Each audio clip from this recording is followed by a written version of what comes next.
Friends ಎಲ್ಲರಿಗೂ ನಮಸ್ಕಾರ. ನಾನು ಇದನ್ನು ಸಿಂಪಲ್ ಆಗಿ ಚಟ್ನಿ ಮಾಡೋದು ಯಾವ ರೀತಿ, ಅದು ಬೇರೆ ಇದು ತುಂಬ ನ್ಯೂಟ್ರಿಷನ್ ಇರೋ ಚಟ್ನಿ.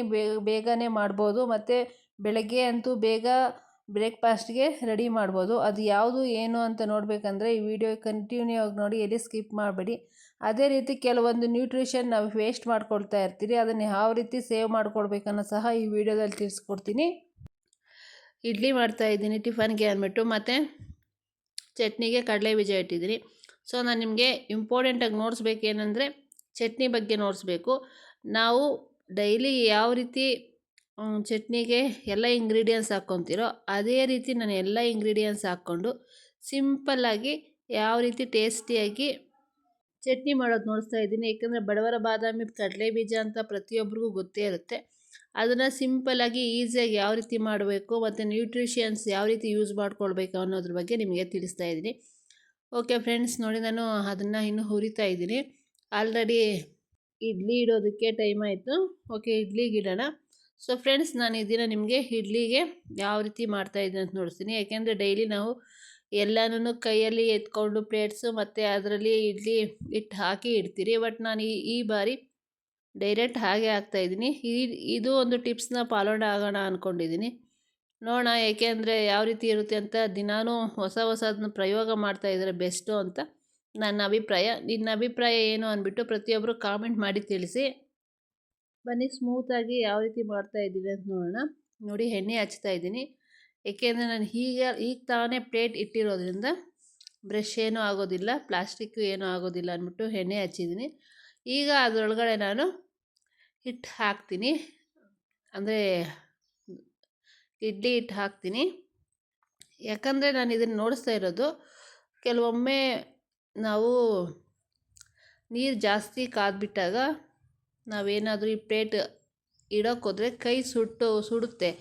ಅದು ತುಂಬ ಜನ ಲೇಡೀಸ್ಗೆ ಎಕ್ಸ್ಪೀರಿಯೆನ್ಸ್ ಆಗಿರುತ್ತೆ. ಸೊ ಲೇಡೀಸ್ಗೆ ಚೆನ್ನಾಗಿ ಗೊತ್ತಿರುತ್ತೆ. ಅದಕ್ಕೆ ನಾನು ಈ ಟಿಪ್ಸು ನಿಮ್ಗೆ ಹೇಳ್ತಿದ್ದೀನಿ. ಸೊ ಇದು ಒಮ್ಮೆ ಮಾಡಿ ನೋಡಿ, ಅದು ಯಾವ ರೀತಿ ಇರುತ್ತೆ ಅಂತ ಪ್ಲೀಸ್ ಕಮೆಂಟ್ ಬಾಕ್ಸಲ್ಲಿ ತಿಳಿಸಿ.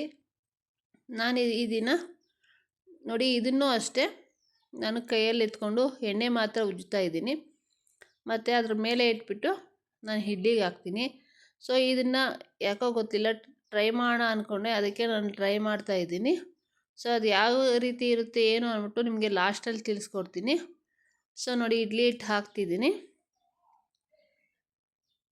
ಫ್ರೆಂಡ್ಸ್, ನೀವು ಈ ರೀತಿ ಮನೆಯಲ್ಲೇ ಮಾಡಿರ್ತೀರ ಅಂತ ನನಗೆ ಗೊತ್ತು. ಏಕೆಂದರೆ ನಾನು ಲೇಡೀಸ್ ಅಂದಮೇಲೆ ಪ್ರತಿಯೊಬ್ಬರು ಒಂದೊಂದು ರೀತಿ ಟ್ರೈ ಮಾಡ್ತಾನೆ ಇರ್ತಾರೆ.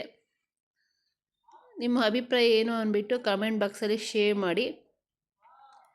ಮತ್ತು ನಾನು ಈಗ ಚಟ್ನಿ ಬಗ್ಗೆ ಹೇಳಿದ್ನಲ್ವ, ಸೊ ಇದು ಕಡಲೆ ಬೀಜ ಚಟ್ನಿ. ಸೊ ತುಂಬ ಈಸಿಯಾಗಿರುತ್ತೆ ಮತ್ತು ಜಾಸ್ತಿ ಇಂಗ್ರೀಡಿಯೆಂಟ್ಸ್ ಯೂಸ್ ಮಾಡಲ್ಲ, ಸಿಂಪಲ್ಲಾಗಿ ಮಾಡಿದ್ದೀನಿ. ಸೊ ಅದು ಯಾವ ರೀತಿ ಇದೆ ಅಂತ ನೋಡೋಣ.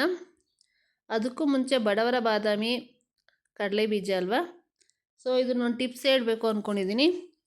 ನಮ್ಮಿಂದ ಬಾದಾಮಿ ತೊಗೊಂಡು ತಿನ್ನೋಕ್ಕಾಗಲಿಲ್ಲ ಅನ್ನೋರು ಇದನ್ನು ಸಹ ಮಾಡಿ. ಡೈಲಿ ಒಂದು 4-5 ಬೀಜ ನೆನೆ ಹಾಕಿ ಬೆಳಗ್ಗೆ ತಿನ್ನಿ. ಈ ಟಿಪ್ಸ್ ತುಂಬ ಜನಕ್ಕೆ ಗೊತ್ತಿರುತ್ತೆ. ಬಾದಾಮಿ ಅಷ್ಟೇ ನ್ಯೂಟ್ರಿಷನ್ ಇದರಲ್ಲೂ ಇರುತ್ತೆ. ಓಕೆ ನೋಡಿ, ನಾನೀಗ ತೆಗಿತಾ ಇದ್ದೀನಲ್ವ, ತುಂಬ ಸ್ಮೂತಾಗಿ ಬಂದಿದೆ ಇಡ್ಲಿ. ಮತ್ತು ಇಲ್ಲಿ ಸಹ ಬೇರೆ ಒಂದು ಟಿಪ್ಸ್ ಯೂಸ್ ಮಾಡ್ತಾಯಿದ್ದೀನಿ. ಇಷ್ಟು ದಿನ ಸ್ಪೂನಲ್ಲಿ ತೆಗಿತಾ ಇದ್ದೆ, ಈ ದಿನ ನಾನು ಚಾಕುದಲ್ಲಿ ಟ್ರೈ ಮಾಡೋಣ ಅಂತ ಮಾಡ್ತಾಯಿದ್ದೀನಿ. ಏನೋ ಗೊತ್ತಿಲ್ಲ, ಹೊಸದನ್ನ ಟ್ರೈ ಮಾಡೋಣ ಅಂದ್ಬಿಟ್ಟು ನಾನು ಮಾಡ್ತಾಯಿದ್ದೀನಿ. ಬಟ್ ತುಂಬ ಬಿಸಿ ಇದೆ. ನೋಡಿ ಎಷ್ಟು ಚೆನ್ನಾಗಿದೆಯೋ, ಸ್ಮೂತಾಗಿದೆಯೋ ಅಂತ ನೋಡಿ. ನನಗಂತೂ ತುಂಬಾ ಇಷ್ಟ ಆಯಿತು. ತುಂಬ ಸಾಫ್ಟಾಗಿ ಬಂದಿದೆ.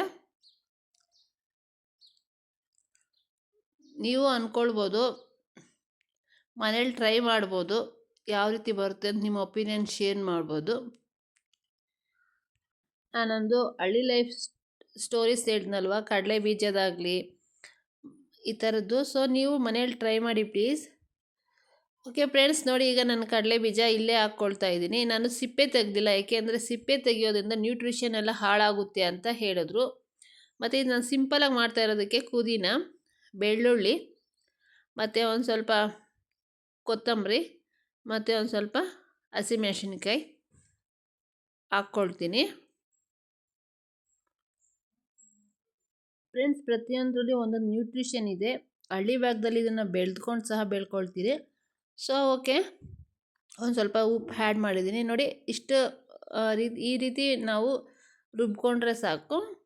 ಸೊ ಇದನ್ನು ಸಿಂಪಲಾಗಿ ಮಾಡ್ಕೊಳ್ಳೋ ಚಟ್ನಿ, ಏನು ಎಕ್ಸ್ಟ್ರಾ ಆ್ಯಡ್ ಮಾಡೋ ಅವಶ್ಯಕತೆ ಇಲ್ಲ. ಹುಣಸೆಹಣ್ಣು ಸ್ವಲ್ಪ ಆ್ಯಡ್ ಮಾಡಿದ್ದೀನಿ, ಬೇಕಾದರೆ ಆ್ಯಡ್ ಮಾಡ್ಬೋದು, ಇಲ್ಲಾಂದರೆ ಸ್ಕಿಪ್ ಮಾಡ್ಬೋದು. ನಾನು ಒಗ್ಗರಣೆ ಹಾಕೋದನ್ನು ನೋಡಿಸ್ಲಿಲ್ಲ, ಏಕೆಂದರೆ ಕ್ಯಾಮ್ರಾ ಆನ್ ಆಗಿದೆ ಅಂದ್ಕೊಂಡೆ, ಬಟ್ ಮಿಸ್ ಆಯಿತು. ನಾನು ಒಗ್ಗರಣೆಗೆ ಏನೂ ಹಾಕಲೇ ಇಲ್ಲ. ಬರೀ ಎಣ್ಣೆ, ಸಾಸಿವೆ ಮತ್ತು 2 ಬಾಡಿಗೆ ಮೆಣಸಿನ್ಕಾಯಿ, ಕರಿಬೇವಿನ ಸೊಪ್ಪು ಇಷ್ಟೇ ಆ್ಯಡ್ ಮಾಡಿರೋದು. ಇಷ್ಟೇ ಫ್ರೆಂಡ್ಸ್, ಸಿಂಪಲಾಗಿ ನಾನು ಮಾಡಿರೋದಂಥ ಇಡ್ಲಿ. ನಿಮಗೂ ಇಷ್ಟ ಆದರೆ ಪ್ಲೀಸ್ ಮನೆಯಲ್ಲಿ ಟ್ರೈ ಮಾಡಿ. ಅದೇ ರೀತಿ ಒಂದು ಲೈಕ್ ಮಾಡಿ, ಶೇರ್ ಮಾಡಿ, ಸಬ್ಸ್ಕ್ರೈಬ್ ಮಾಡ್ಕೊಳ್ಳಿ. ಇಲ್ಲಿವರೆಗೂ ನೋಡಿದ ಪ್ರತಿಯೊಬ್ಬರಿಗೂ ಧನ್ಯವಾದಗಳು. Thank you.